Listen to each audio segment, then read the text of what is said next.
Hello students. तो एक बार फिर मैं आज दोबारा हाजिर हूँ आपके सामने। क्या कहते हैं, एक नई क्लास के साथ और नए चैप्टर के साथ। चैप्टर तो वही है, उसका पार्ट अलग है। ठीक है, चैप्टर क्या चल रहा है हमारा? Alcohol, phenols and ethers. ठीक है, एल्कोहल, फिनॉल एंड ईथर्स। तो हमने एल्कोहल पढ़ लिया, फिनॉल्स पढ़ लिया, अब बारी आती है ईथर की। ठीक है, आपने जो दो पार्ट हमने पढ़ा है उसको अच्छे से आपने समझा होगा, और उसको समझने के बाद आपने अच्छे से उसको किया भी है।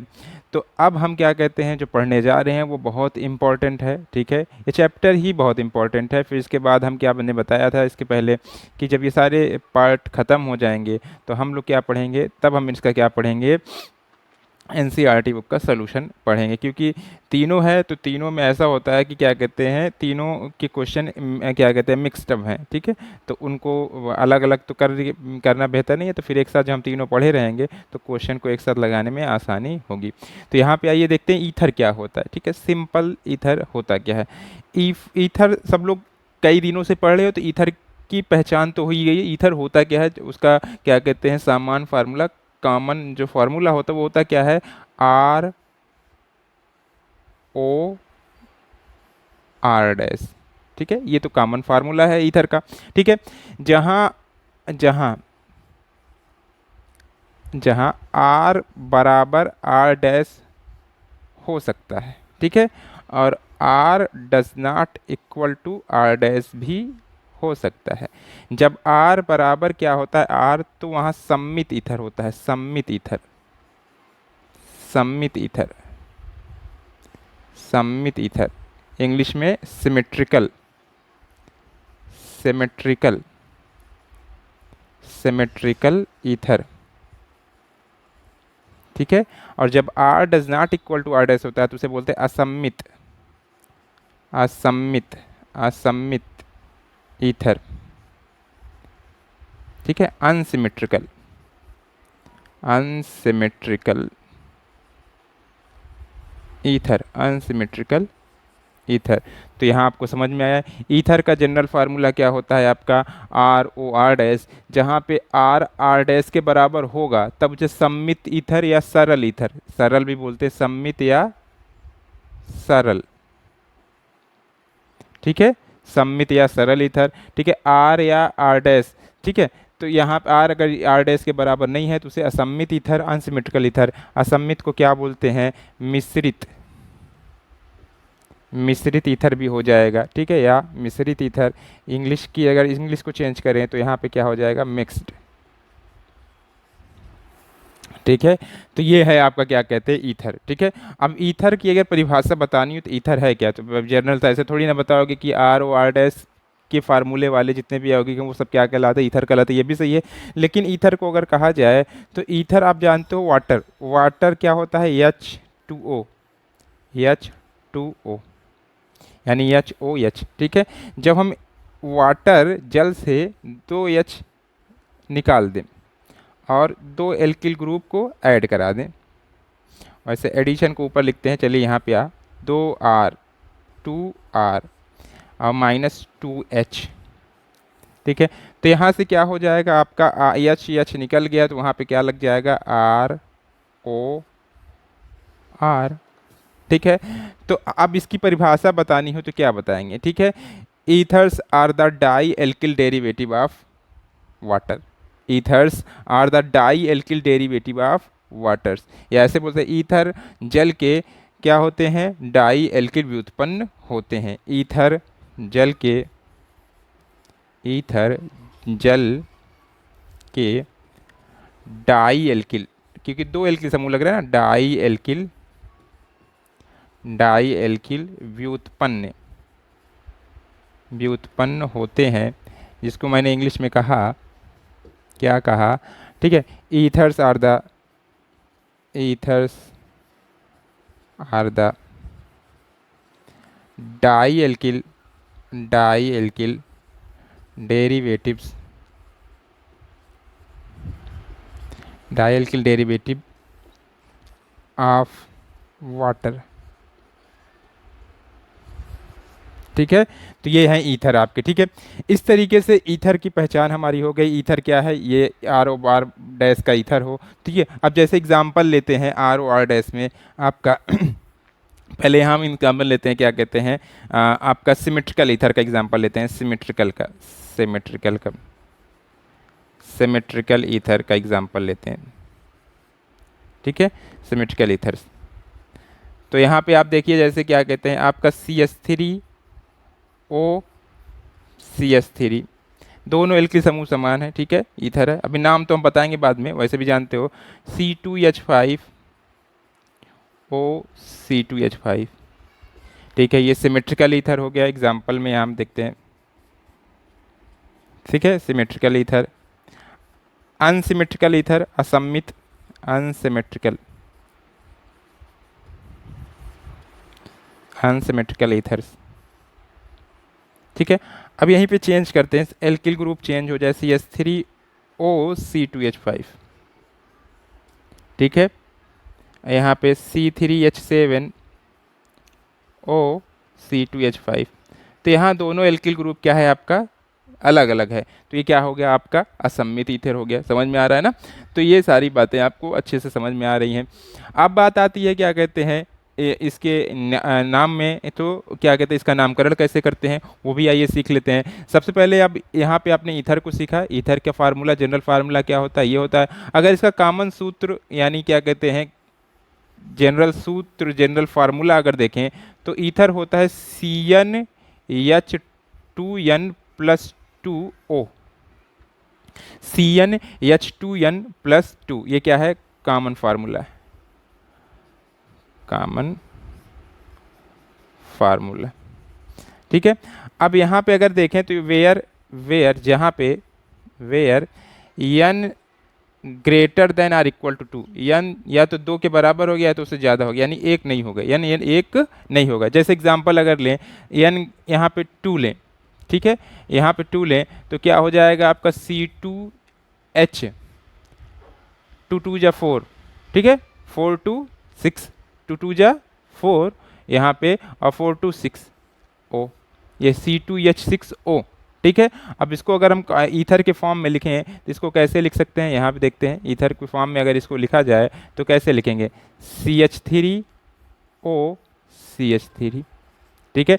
तो यहाँ पे देखिए 1C 2C यानी C2 हो गया, 6 3 3 6, यहाँ पे H आपका 6 हो गया, ठीक है। ओ ये फार्मूला हो गया। तो मतलब इस फार्मूले का अगर कोई लिखा है कंपाउंड, ठीक है, तो वो क्या होगा, ईथर होगा।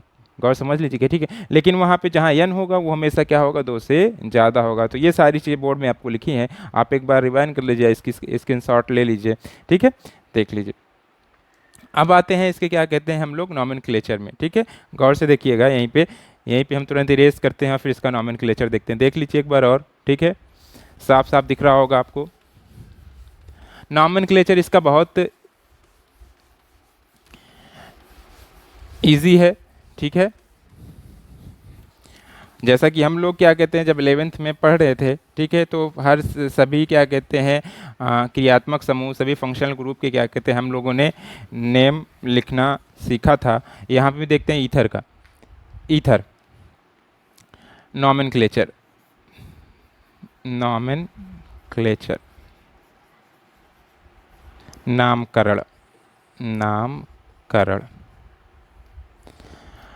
अब सिंपल है, बताया था, याद होगा तो फिर से एक बार याद करा देते हैं। देखिए ईथर में 2 एल्किल समूह है ना, ईथर में क्या है, 2 एल्किल समूह, 2 एल्किल समूह कभी कभी सेम भी हो सकते हैं, कभी अलग भी हो सकते हैं, क्योंकि सम्मित ईथर होता है, असम्मित ईथर होता है, ठीक है। तो ये आपने गौर से समझ लिया। अब जब ईथर का नाम लिखने की बारी आती है तो हम लोग क्या कहते हैं, इसका नाम जो IUPAC नाम है, IUPAC नाम, IUPAC कॉमन में तो लिख लेंगे IUPAC, IUPAC नेम, ठीक है। IUPAC नेम में जो है यहाँ पे हम लोग लिखते हैं alkoxy alkane, alkoxy alkene,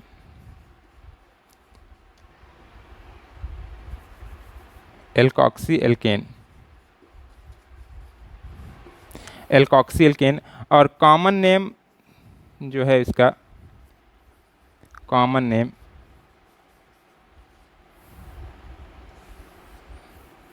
alkyl ether के रूप में लिखते हैं, एल्किल ईथर, एल्किल ईथर। ठीक है, जैसे एक एग्जांपल लेते हैं यहाँ पे CH3O CH3। ठीक है, तो यहाँ पे क्या कहते हैं, अगर इसका कॉमन नेम लिखें, ठीक है, दो नाम इसका हम लिखते हैं, कॉमन, तो क्या हो जाएगा कॉमन नेम इसका, एल्किल ईथर। मतलब यहाँ पे आपका क्या है, मेथिल है, कितना है, 2 है, तो di methyl ether, di methyl ether. IUPAC name alkoxy alkane होता है, क्या होता है, एल्काक्सी एल्केन। अब यहाँ पे एल्कॉक्सी एल्केन में मान लीजिए कि अगर दोनों एल्किल समूह सेम है तो कोई दिक्कत नहीं है, लेकिन अगर दो एल्किल ग्रुप आपका क्या कहते हैं अलग अलग है, तो जो आपका क्या कहते हैं छोटा वाला एल्किल ग्रुप होगा उसमें ऑक्सी लगा के पढ़ेंगे, और जो बड़ा होगा, जिसमें छोटा बड़ा का मतलब जिसमें कार्बन की संख्या कम ज़्यादा हो, अगर जिसमें कार्बन की संख्या कम है, ऐसा एल्किल समूह जिसमें कार्बन की संख्या कम है, उसमें ओ लगा के एल्काक्सी लगा के पढ़ेंगे। ठीक है, जैसे मिथिल है तो मेथाक्सी हो जाएगा। ठीक है, और जो क्या कहते हैं आपका बड़ा वाला एल्किल ग्रुप होगा उसमें क्या लगा के पढ़ेंगे हम लोग, एल्केन लगा के पढ़ेंगे। तो यहाँ पे दोनों सेम है तो आप चाहे जो लिखिए, तो यहाँ पे हो जाएगा methoxy, methoxy methane, IUPAC methoxy methane, methoxy methane, methoxy methane. ठीक है, क्योंकि एक कार्बन ये भी है क्या कहते हैं, तो मेथॉक्सी हो गया, और एक कार्बन क्या है, मेथॉक्सी मेथेन हो गया। तो ये तो जनरल है, आपका समझ में आ गया। अब सिर्फ आईयूपीएसी बताएंगे, कॉमन तो आप समझ सकते हो। अब जैसे C2H5 यहाँ पे हम लिख लेते हैं CH3O C2H5। ठीक है, चलिए एक और देख लेते हैं कॉमन, और उसका कॉमन इसका क्या होगा, C2H5, यहाँ पे मेथिल है, यहाँ पे एथिल है, अल्फ़ाबेट में पहले कौन आता है, एथिल आता है, तो क्या लिखेंगे, ethyl methyl ether, ethyl methyl ether. ठीक है, अब आईयूपीएसी देखिए, अब इसमें 2 कार्बन है, इसमें 1 कार्बन है, मैंने क्या बताया, जिसमें कम कार्बन होगा उसको क्या लिखेंगे, एल्कॉक्सी करके लिखेंगे, जिसमें ज़्यादा होगा उसको एल्केन। तो अगर ये आपका कम कार्बन वाला ऑक्सी लगा के लिखेंगे तो ये क्या हो जाएगा, मेथॉक्सी। ठीक है, 2 कार्बन को क्या बोलते हैं, एथ ना, तो क्या हो जाएगा, एथेन, मेथॉक्सी एथेन, ये इसका नाम हुआ, मेथॉक्सी एथेन। गौर समझ में आ रहा है। ठीक है, और भी एग्जाम्पल अगर हमको देखना है हम देख लेते हैं। ठीक है, ये हो गया, तो आपका ये क्या कहते हैं, सिंपल सा हाँ हो गया, और भी आएगा। ठीक है, तो उसको हम बता देंगे। अब यहाँ पे देखिए क्या कहते हैं, चलिए एक दो एग्जांपल और देख लेते हैं, है तो बहुत इजी। एक एग्जांपल यहाँ मैंने लिया, क्या कहते हैं C3H7, या ऐसे लिखें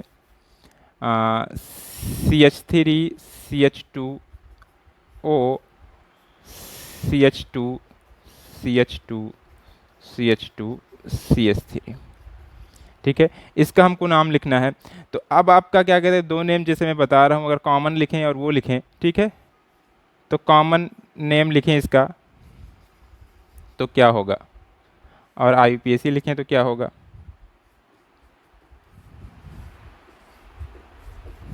ठीक है, आईयूपीएसी। ठीक है, तो यहाँ पे देखिए कॉमन में क्या हो जाएगा, अब देखिए इसमें 4 कार्बन है, इसमें 2 कार्बन है, ये क्या है आपका, ये क्या है, ब्यूटिल, और ये क्या है आपका एथिल। बी पहले आएगा, ई पहले है, पहले बी आएगा, तो क्या हो जाएगा, ब्यूटिल। ठीक है, यहाँ पे आपका ब्यूटिल। ठीक है, एथिल। ठीक है, ईथर। ठीक है, ब्यूटिल एथिल ईथर। अब यहाँ पे आपका क्या कहते हैं, आईयूपीएसी वाले में देखें तो यहाँ पे देखो 2 कार्बन है, यहाँ पे 4 कार्बन है, जो कम कार्बन है उसमें ऑक्सी लगा के ऑक्सीजन जोड़ के पढ़ेंगे, तो एथॉक्सी, एथॉक्सी, एथॉक्सी। क्या है, 4 कार्बन को क्या पढ़ते हैं, ब्यूट, एन लगा देंगे तो क्या हो जाएगा, ब्यूटेन, एथॉक्सी ब्यूटेन। ठीक है, एथॉक्सी ब्यूटेन, एथॉक्सी ब्यूटेन। ये है आपका क्या कहते हैं नाम लिखने का तरीका, और ये आपका क्या कहते हैं ईथर में नॉमेनक्लेचर है। ठीक है, अब हम लोग पढ़ लेते हैं, एक दिन में हम लोग क्या पढ़ते हैं, यहाँ पे बहुत सिंपल है इसलिए इसे आज ही पढ़ लेते हैं। क्या कहते हैं इसका क्या कहते हैं आइसोमेरिज्म, समवायता पढ़ लेते हैं, देखिए गौर से। ठीक है, आइसोमेरिज्म बहुत सिंपल है।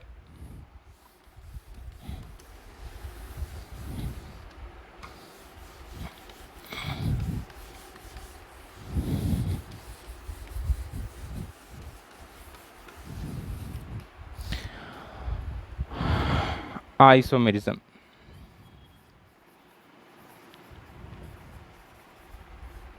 समवायता, समवायता। ठीक है, तो देखिए ईथर मुख्यतः दो प्रकार की समवायता प्रदर्शित करता है। ठीक है, ईथर मुख्यतः दो प्रकार की समवायता प्रदर्शित करता है। पहला क्या है आपका क्रियात्मक समूह समवायता, दूसरा क्या है मध्यावयता। ठीक है, फंक्शनल ग्रुप आइसोमेरिज्म और क्या कहते हैं टाटोमेरिज्म। ठीक है, तो यहाँ पे आपका क्या है आइसोमेरिज्म, आपका क्या कहते हैं हाँ मेटामेरिज्म, सॉरी टाटोमेरिज्म नहीं मेटामेरिज्म। यहाँ पे क्या कहते हैं दो तरह का ईथर आपका दो तरीके की समवायता प्रदर्शित करेगा, एक क्या कहते हैं फंक्शनल ग्रुप आइसोमेरिज्म, दूसरा क्या है आपका मेटामेरिज्म। ठीक है, तो फंक्शनल ग्रुप को क्या बोलते हैं क्रियात्मक समूह समवायता और मध्यावयता। तो देख लीजिए यहाँ पे दो। ठीक है, कौन सा आपका क्रियात्मक समूह समवायता, क्रियात्मक, क्रियात्मक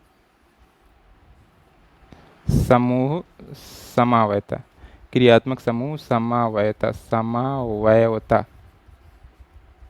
ठीक है, और यहाँ पे क्या है आपका आइसोमेरिज्म आपका कौन सा है ये, यहाँ पे आपका होता है क्या कहते हैं मध्यावयता, मध्यावयता, मध्यावयता, जिसे क्या बोलते हैं मेटामेरिज्म, मेटामेरिज्म। ठीक है, तो अब यहाँ पे देखिए क्रियात्मक समूह समवायता और मध्यावयता में क्या होता है। अब क्रियात्मक समूहता प्रदर्शित करके ईथर जो है क्या कहते हैं एल्कोहल के साथ क्या कहते हैं क्रियात्मक समूह समवायता प्रदर्शित करता है। क्या इसमें क्या होगा, वे कार्बनिक यौगिक जिनके क्या कहते हैं अणु सूत्र समान होते हैं लेकिन इनमें उपस्थित क्रियात्मक समूह क्या होते हैं भिन्न भिन्न होते हैं, एक दूसरे के क्या कहलाते हैं क्रियात्मक समूह समवायता कहलाते हैं। ठीक है, यहाँ पे आप देखते हैं जैसे हमने एग्जाम्पल ले लिया ईथर का, यहाँ पे एग्जाम्पल लिया ईथर का CH3OCH3, इसका अणु सूत्र क्या है, अणु सूत्र, इसका अणु सूत्र आपका क्या है देख लो, अभी हमने लिखा था C2H6O। ठीक है, अब इसका क्या कहते हैं हम लोग, अगर इस ये हमने बता दी किस में कन्वर्ट होता है एल्कोहल में, तो इसको लिख सकते हैं CH3CH2OH। ठीक है, यहाँ पे इसका अणु सूत्र भी देख लेते हैं, अणु सूत्र, तो ये इसका अणु सूत्र देखें तो क्या होगा यहाँ पे C2H6O, C2H6O। तो याद रखिएगा एल्कोहल ईथर के साथ, ईथर एल्कोहल के साथ क्या प्रदर्शित करता है आपका क्रियात्मक समूह समवायता प्रदर्शित करता है। हमेशा एल्कोहल ईथर में जाएगा और ईथर एल्कोहल में कन्वर्ट होगा, क्योंकि अणु सूत्र, अब देखिए वे कार्बनिक यौगिक जिनके अणु सूत्र समान होते हैं लेकिन उनमें उपस्थित क्रियात्मक समूह क्या होते हैं अलग अलग होते हैं, एक दूसरे के क्या कहलाते हैं क्रियात्मक समूह समवायवी कहलाते हैं, और यह गुण क्या कहलाता है क्रियात्मक समूह समवायता। इसमें ईथर क्रियात्मक समूह है, इसमें क्या है OH आपका क्या कहते हैं हाइड्रॉक्सी है। ठीक है, अब यहाँ पे देखिए मध्यावयता, मध्यावयता अभी आपने नहीं सीखा है, मध्यावयता भी सीख लेते हैं। ठीक है, मध्यावयता वे कार्बनिक यौगिक जिनके अणु सूत्र समान होते हैं लेकिन उनमें उपस्थित बहुसंयोजक परमाणु से, बहुसंयोजक परमाणु से जुड़े हुए एल्किल समूह क्या होते हैं अलग अलग होते हैं, एक दूसरे के मध्यावयवी कहलाते हैं, और यह गुण क्या कहलाता है मध्यावयता कहलाता है। और ये किस में पाया जाता है, केवल ईथर में ही पाया जाता है, क्योंकि उसमें एल्किल समूह अलग अलग हो सकते हैं। ठीक है, तो फिर सुन लीजिए वे कार्बनिक यौगिक जिनके अणु सूत्र समान होते हैं लेकिन उनमें बहुसंयोजक परमाणु, अब यहाँ बहुसंयोजक परमाणु क्या है ऑक्सीजन है, ईथर में क्या है ऑक्सीजन, क्योंकि इसमें क्या संयोजकता कितनी होती है 2 होती है। तो बहुसंयोजक परमाणु ऑक्सीजन से जुड़े एल्किल समूह क्या हो अलग अलग हों तो एक दूसरे के क्या कहलाएंगे मध्यावयवी कहलाएंगे, और यह गुण क्या कहलाएगा मध्यावयता कहलाता है। यहाँ पे देखिए मेटामेरिज्म, जैसे हमने यहाँ लिया क्या कहते हैं आपका एग्जाम्पल के तौर पे यहाँ पे ले लिया क्या कहते हैं CH3 यहाँ पे C2H5O C2H5, अणु सूत्र इसका अगर देखें तो क्या होगा C4H10 ठीक है, ये अणुसूत्र है। अब इसी अणुसूत्र का हम क्या कहते हैं, दूसरा कोई ईथर लिख सकते हैं। ये क्या है, die ethyl ether, die ethyl ether. ठीक है, अब यहाँ दूसरा लिखते हैं, क्या कहते हैं, यहाँ पे देखिए इसको लिख सकते हैं CH3O C3H7, C3H7। इसका अणुसूत्र लिखिए 2 2 4 3 1 4 C4 3 7 10 H10O। अणुसूत्र क्या है, सेम आया, इसी क्या है, दोनों सेम है। ठीक है, तो अब यहाँ लेकिन नेम बदल के यहाँ क्या हो गया, डाइएथिल ईथर ना होकर क्या हो गया, methyl propyl ether, methyl propyl ether. ठीक है, तो अब देखिए वे कार्बनिक यौगिक जिनके अणुसूत्र तो समान होते हैं, वे कार्बनिक यौगिक जिनके अणुसूत्र समान होते हैं किंतु उनमें बहुसंयोजक परमाणु से जुड़े हुए एल्किल समूह क्या होते हैं, अलग अलग होते हैं। यहाँ पे एल्किल समूह क्या है, दोनों और क्या है C2H5 है, लेकिन यहाँ पे एक CH3 है, क्या है C3H7 है, अलग अलग हैं, इसलिए एक दूसरे के क्या है, ये मध्यावयवी हैं और यह गुण क्या कहलाता है, मध्यावयवता कहलाता है। तो ईथर की ये क्या हो गई बातें, ईथर क्या है, ईथर कितने प्रकार का होता है। ठीक है, ईथर की क्या कहते हैं नाम, ईथर का नामकरण हो गया, और ईथर का क्या, ईथर में क्या होता है, समवायता कौन कौन सी पाई जाती है, ये होता है। ठीक है, तो इतनी चीज़ें हम लोग आज देख लिए। अब कल हम क्या पढ़ेंगे, इसकी क्या कहते हैं बनाने की विधि, बहुत इंपॉर्टेंट रिएक्शन इसमें भी है। ठीक है, हर चीज़ इंपॉर्टेंट है, अगर पढ़ने पे आ जाए, सीखने पे आ जाए, हर चीज़ इंपॉर्टेंट है। सो आज के लिए बस इतना ही। Thank you so much. अगर आपको वीडियोज़ पसंद आ रही हैं तो उसको लाइक ज़रूर किया करिए। ठीक है, कमेंट भी किया करिए, कोई डाउट हो आपको उसको क्लियर कर लिया करिए। ठीक है, अपने दोस्तों में, अपने घर के, अपने रिश्तेदारों में, अगर आपकी कोई चाहने वाले हों जो पढ़ने वाले, उनमें आप शेयर करिए। ठीक है, और चैनल को अगर आपने सब्सक्राइब नहीं किया हो उसको सब्सक्राइब कर लीजिए। ठीक है, थैंक यू सो मच।